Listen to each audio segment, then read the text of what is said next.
Jocelyn, please, please, please, please. Thank you, Jocelyn. Please sit down. Thank you. Nothing to it, is there, Jocelyn? Just walking in and stand at the podium and speaking in the White House. Nothing to it. You did a great job. Thank you. Thank you. Before I really begin, I want to say that I think one of the biggest things that's changed is my dear mother, God bless her soul, used to say, out of everything bad, something good will come if you look hard enough for it. And I think one of the good things that's come out of this god-awful crisis regarding COVID is ordinary people who never thought about the technician at the drugstore, never thought about the grocery store worker, never thought about what that firefighter has to do when they go in. They don't ask, do you have COVID or not? Never thought about the people who keep this country up and running before. I really mean this sincerely. It's not a political, it's a reality. And I think people went, whoa, whoa. And instead of, which was a good thing, banging pots and pans when people came back from rescuing other folks, I think they began to realize, you know, this is part of the deal. And to use my dad's expression, and I mean it sincerely, and a few of you knew my dad, he said, everyone's entitled to be treated with dignity. And that's what the labor union is all about, dignity. It provides dignity for people who deserve to be treated differently. And I want to thank Jocelyn, and I want to thank President Schuler, Madam President. And I know you didn't expect to be in this role at this moment, but as I told you before, I believe that the future of American labor is in very good hands. I really mean it. Thank you.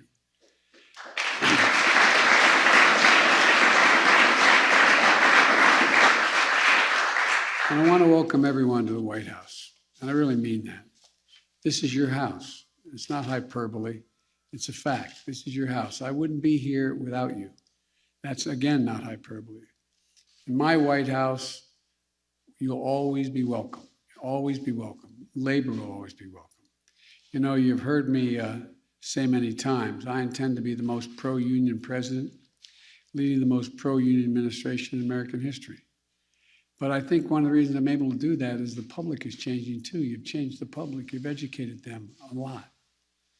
I want to thank the dues-paying members of the laborers, Marty, Marty Walsh, who's helping make sure that we keep the commitments across our entire government. And before I go any further, I'd like to pause for a moment of silence to honor the hundreds of union workers and essential workers who have died from COVID-19, and to honor a buddy, John Sweeney, who we lost earlier this year, and to honor a truly dear friend, Rich Chumka. A moment of silence, please.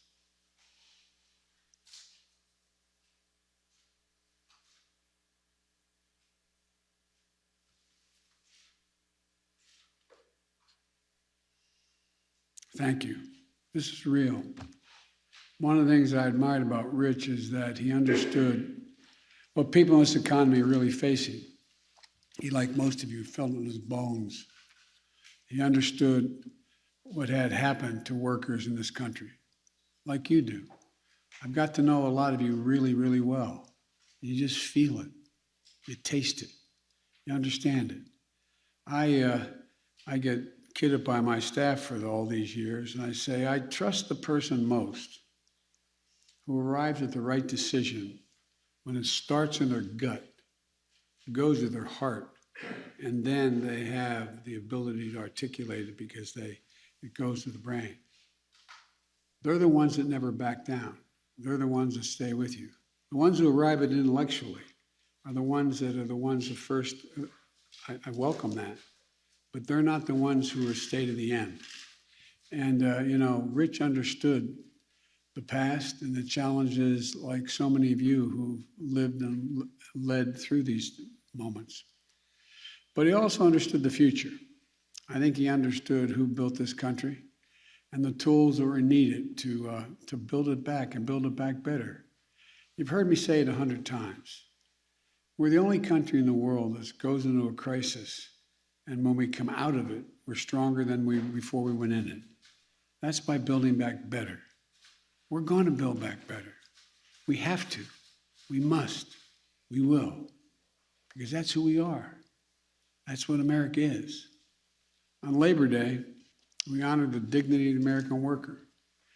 And every day we remember that America wasn't built by Wall Street. They're not all bad folks on Wall Street. I'm not suggesting that.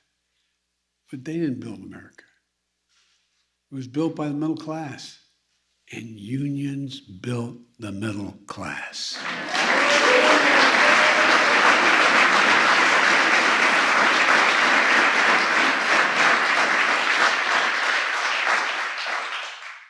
You gave workers a voice.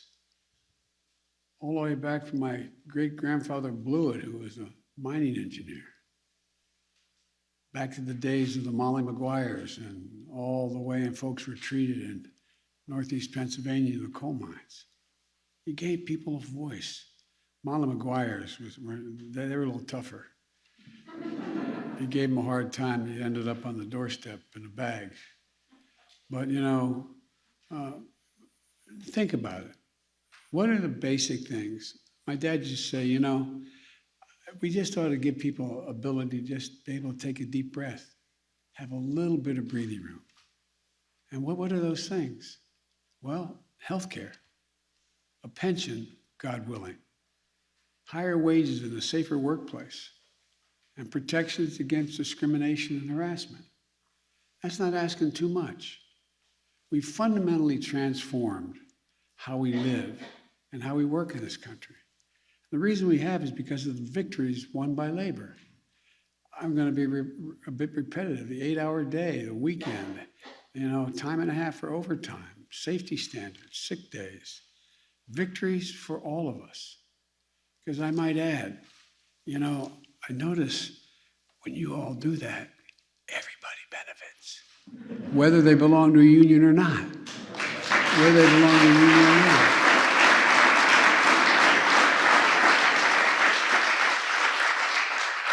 When unions win, workers across the board win. That's a fact. Families win, community wins, America wins, we grow. And despite this, workers have been getting cut out of the deal for too long a time. From 1948, after the war, to 1979, productivity in America increased by more than 100%, while the pay for American workers grew by nearly 100%. And then along came 1979 and everything began to change. Productivity in the country has grown almost 4 times faster than pay since 1979. That means the workers have been given much more to their employers' bottom lines than they've gotten back in their paychecks, breaking the basic bargain of this country. The bargain was if you work hard and you contribute to the welfare of the outfit you work with, you got to share in the benefits. Well, that stopped for a long time. So you can carve out your piece of the middle class and make it a possibility. That's what got taken away for a lot of people. Instead, some people started seeing the stock market and corporate profits and executive pay as the only measure for economic growth. By the way, the stock market's gone up exponentially since I've been president. You haven't heard me say a word about it. I'm glad it's gone up, no problem. But look, let me tell you something. My measure of economic success is how families like mine growing up, working families, busting their neck, how they're doing, whether they have a little breathing room, whether they have a job that delivers some dignity, a paycheck they can support a family on. In an economy, the economy my administration is building, instead of workers competing with each other for the jobs that are scarce, everybody's mad at me because now, guess what? Employers are competing to attract workers, having to raise pay. No, I'm serious, think about it. That kind of competition in the market helps workers earn higher wages. It also gives them the power to demand dignity and respect in the workplace. Simply put, Worker power is essential to building our economy back better than before. It's just that basic. To counter corporate power, to grow the economy from the bottom up and the middle out. I'm so tired of trickle down. I ask, when has the middle class done better that the wealthy haven't done incredibly well? I can't think of a time that when the middle class is booming and moving, everybody does well. And to give workers even more power, I also signed an executive order to improve competition in the economy, including calling for a ban on non-compete agreements that deny workers the right to change the job in the same field, even when there's no real reason for a company to stop them. It's all about suppressing wages. That's what it was about. In Congress, when Congress passed the 1935 Labor Relations Act, it didn't just say you can have unions, should be allowed. That's how it's kind of viewed for a long time. It said that we, the government, should encourage unions and collective bargaining, making it easier. That's what it said. And I believe that every worker should have a free and fair choice to join a union. The law guarantees that choice. That belongs to workers, not to their employers or to special interests. That's why I signed an executive order creating a White House task force on worker organizing and employment to facilitate that choice whenever and wherever we can. Look, I want to thank Vice President Harris and Secretary Walsh, Marty, for leading that task force. That's why I want to see Congress pass the PRO Act and send it to my desk immediately. That's why I want us to extend organizing and collective bargaining rights to state and local government employees, like transit workers, first responders, healthcare workers, and other essential workers. And guess what? The public seems to agree with that as well.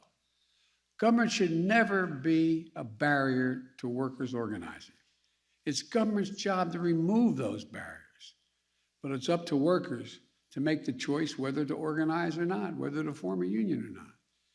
And we need to help them understand why that can be the right choice for them. We know the economic reasons. Union members get higher wages, better benefits like health insurance and paid leave, protection against discrimination and harassment, and safer and healthier workplace. But there's another reason, a basic American reason. Workers who join unions gain power. Power over the decisions and the decision makers that affect their lives. Workers' voices are heard and heeded. In a simple word, a union means there is democracy. Democracy. Organizing, joining a union, that's democracy in action. And it's about dignity on the job, but it's also about creating good jobs. When I came to office, our first job was to stop the economic bleeding, and it was the worst bleeding since Roosevelt. We passed the American Rescue Plan. That delivered shots in arms and checks in pockets and provided that extra breathing room for working families. It helped state and cities keep essential workers on the job, including educators, police officers, firefighters, sanitation workers. And thanks to the part of the rescue plan named for Ohio labor leader Butch Lewis, over 1 million retirees and workers across the country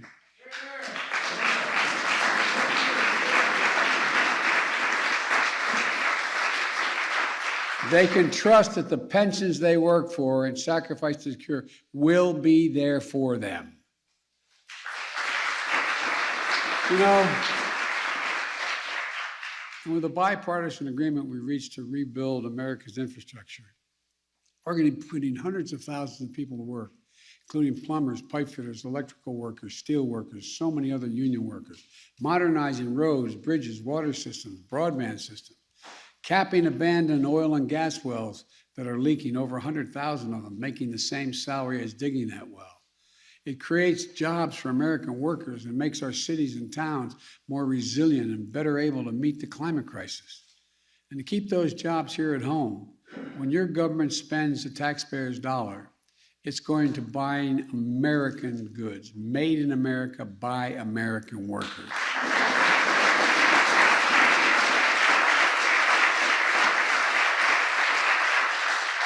Look, over the years, the Buy America Act became a hollow promise. It's been there for a long time. I'm going to make it a reality. The next stop is dealing with the ability to pass the rest of my Build Back Better agenda. Once in a generation investments in our people, making housing more affordable, bringing down the cost of prescription drugs by giving Medicare the power to negotiate for lower prices. You ought to thank Bernie Sanders for a lot of this. Making elder care and child care more affordable while improving the pay for home care workers and child care workers. Providing paid family leave and medical leave so that no worker is forced to choose between their job and their caregiving responsibilities. You've all fought for all these things. We got to make them available to everyone. Provide 2 years of free university high-quality pre-K and high-quality pre-K 2 years that are needed. It shows that if you send a kid to school at age 3, 4, and 5, they increase by 56% the possibility that no matter what the background, that they'll go through school all 12 years and do well.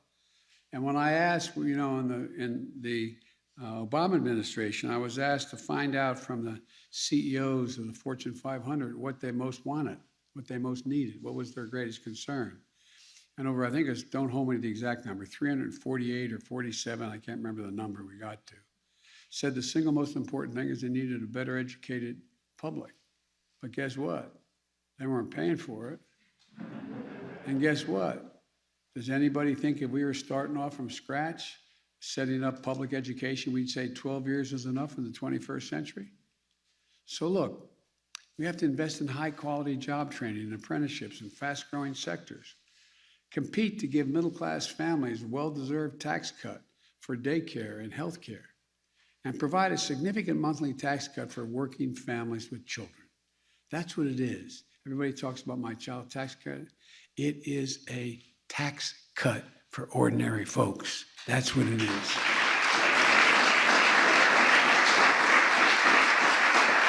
And as part of that, I want us to see us finally provide dreamers, TPS recipients, farm workers, essential workers, a pathway to citizenship, bringing them out of the shadows so they can receive the protection and representation that our laws and our unions provide. Folks, we're making progress. Our economy has added 750,000 jobs a month on average during the past 3 months since I've been here. There are more than 4 million jobs since I took office. In the first half of this year, our economy grew fast at a fastest rate in 40 years. Unemployment is down. My Build Back Better investments are going to allow us to keep and progress and move further in the years to come. Just want to add one more thought in closing. While the pandemic has prevented me from traveling as much as I'd like, I've had a chance to meet with many of your brothers and sisters and many of you. The proud UAW members building cars and trucks in Pennsylvania and Michigan, and noting that the big three have decided that, along with the support of those unions, going electric. So we own that market. Steel workers in Portsmouth, Virginia. I remember longshoremen and firefighters in Columbus, ASME workers in Allentown, IBW workers and iron workers and nurses and grocery store workers in Cincinnati, plumbers and gas fitters in Maryland, AFT teachers in Virginia. And by the way, of course, I sleep with an NEA member every night, same one.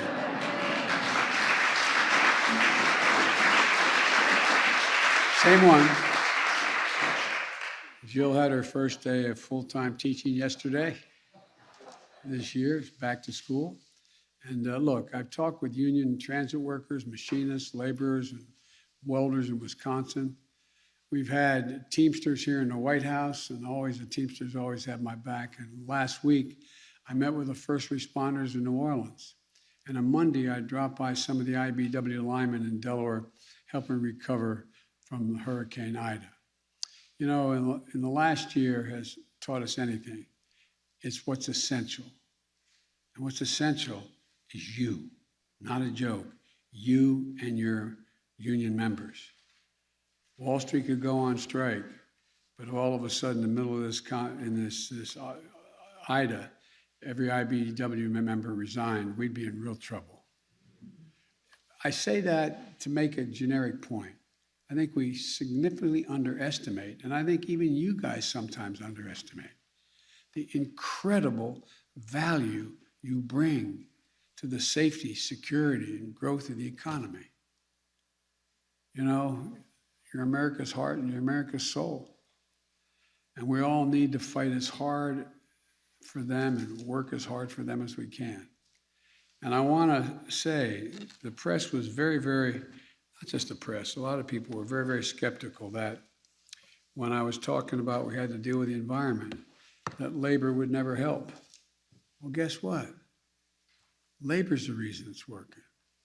Labor stepped up because you all understand, and I made a promise and I'll keep it, that what we're talking about here is when you think of global warming, think of jobs. Jobs. All the jobs we're going to create, making us, once again, the fastest growing we are now and most competitive economy in the world.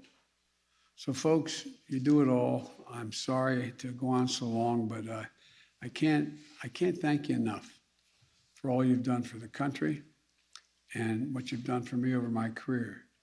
You've educated me, you've brought me along, and you've always been there. Now, I'm supposed to stop and walk out of the room here. I'm going to stop, but with your permission, I'm going to walk into the room because I want to say hello to all of you. Thank you.